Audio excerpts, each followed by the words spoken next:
the 9 and 4. Welcome once more to the library and our 7th entry in our Divine Discussion series, an Intro to the Realms mini-series. I am the recorder, and today we are going to look at over in brief the line of one of the most potent and powerful of the Divines, of the V's in particular, and perhaps one of the only gods that is thought of to be near equal in power or ability as his mother, Genevieve Nodokere, the Empress of the Gods herself.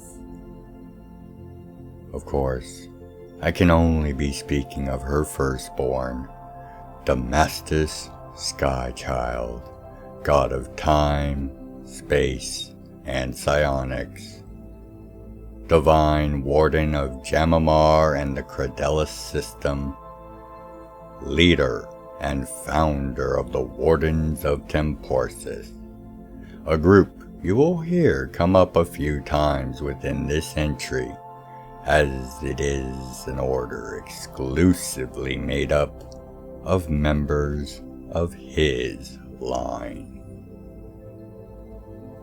Now, as my perceptive patrons and regular visitors are well aware, this shall be but a brief overview of these individuals as relates to their actions and story. New guests of the library can be assured that more in-depth entries on these individuals will be forthcoming in the future, or, as is the case for a number of these personages, an entry is already existing. I, as always, encourage you to make your voice heard as to where and who you want to hear about in future entries of Intro to the Realms. Beginning with a slight tangent, it is of note that while the Divine Family Skychild is what we will be covering today, that title is a bit misleading. For many, the fact that Damastis has both a younger sister and brother, and they have both taken spouses. In the case of Ashtara, his sister, has even had children. These are not forgotten or discounted facts of being part of the same divine bloodline and family. Rather, it is the nature of both the size of Damastis' line, extending now 4 generations beyond himself, and the frequency in which they tend to find themselves either directly or indirectly involved with matters of importance to the realms, that see them regarded as such a singular unit. Starting with Damastis, we find that he took a mortal wife soon after his ascension to godhood. And for any that did not meet her in the flesh, or have the dispensation of Damastis himself, her name, house, and even description are vague and indescribable. This is, of course, due to Damastis warding knowledge of her to prevent any threat to her, her house, or her loved ones for the crime of being the wife of a god. This elven noblesse, who lived a long and full life before passing naturally and joining her husband in the halls of the V, where he conducts many of his duties, gave birth only once, giving Damastis his only son, Karthus Skychild. Karthus was born less than 200 years after the Valors first defeated Vanson and became divine, and would see himself involved with nearly every major event from then until his eventual induction into the ranks of what would end up becoming known as the Vanquishers, sacrificing himself to lock away the final shreds of Vanson's decaying power in the climax of their final battle. It should be noted that despite having had a hand in most, if not all, the prior battles against the daemon from his birth, It was not bad luck or ill fate that had seen him not part of those final battles, and thus ascension into the ranks of gods. No, he had been avoiding that fate with every fiber of his body, choosing to delve deeply in many pursuits to keep himself relevant, but so entangled as to not be able to join the point of the spear, as it were.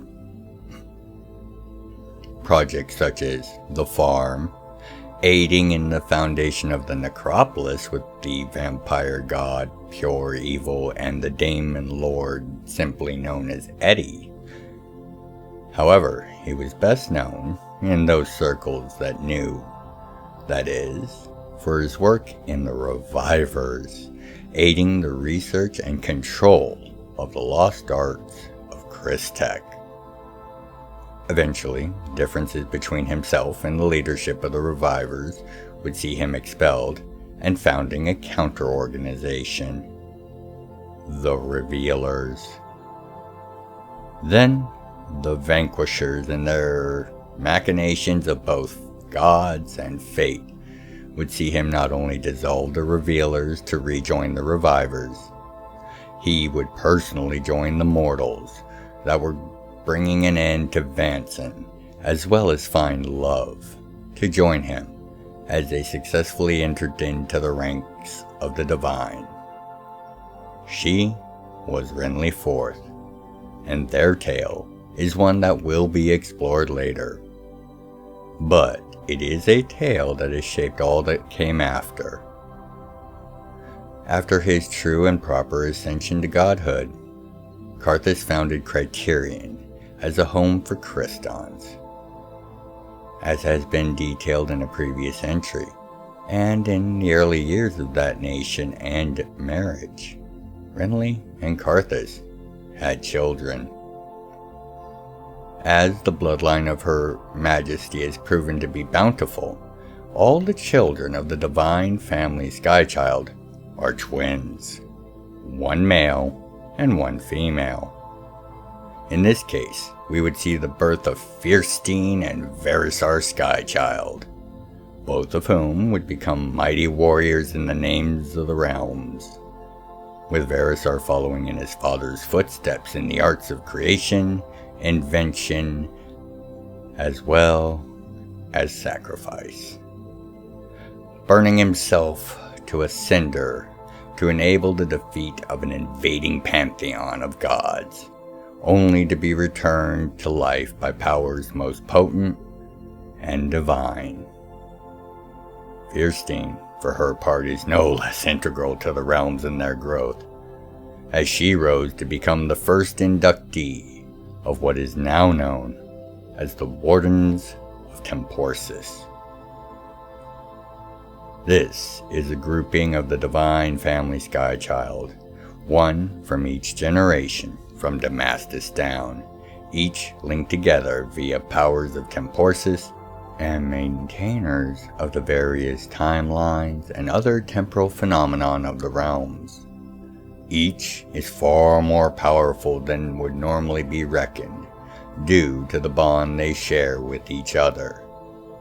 And to attack one may see action from another 3 weeks beforehand, and thus they generally are able to serve the realms with subtle and potent distinction. Each is in possession of an artifact of Temporsis, constituting a full gem or more, ensuring each has the ability to cross into the plane of Temporsis itself.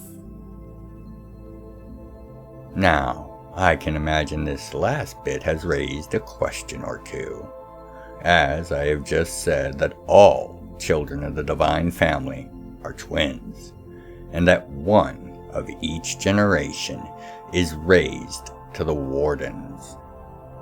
But Karthus is neither a Warden, nor does he have a twin, right? Well, that was an issue of confusion for some time, until the fact Karthus had a sister whom had been secreted from the womb at the very moment of birth, with all sign or memory of there being any but Carthus neatly excised from all involved, was discovered. The reasons for this being done is a matter that will be explored elsewhere, but the discovery of Amnessa Skychild, Carthus's twin sister and their generation's temporal warden, was a shock to the gods and mortals alike, and served as the source of a great deal of strife amongst the divine at the time. Eventually, she was not only accepted, but welcomed openly into the ranks of not only her family, but of the divines of the realms, as one of their more potent assets and minds. Her marriage in the recent age to the extra-dimensional castaway godling Horus has not seen any children as of yet, but many anticipate that any children that are born of their union will be bound for greatness, as are most of the Divine Family Skychild. Returning to the children of Carthus, Verisar would go on to father 2 sets of children, one with an unknown woman, and then later a set with his wife Naomi, the former avatar and vessel of Her Majesty Genevieve herself. The first set of twins consisted of Adrius and Chandara, and Adrius would see himself rise to the ranks of the divine himself and father his own twins, Angelina and Damon, with his wife Zoe, while Chandra has not yet married or had children.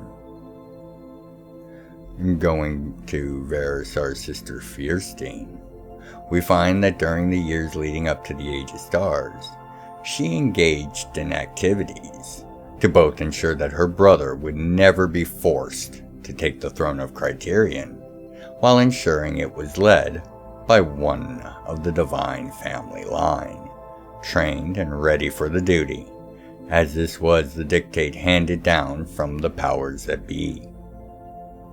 Using her own powers as a Time Warden, she found a husband, Freyon Diamonddew, and had her own twins, raising and training them within a temporal bubble, allowing all the time needed for the task to pass in a single evening.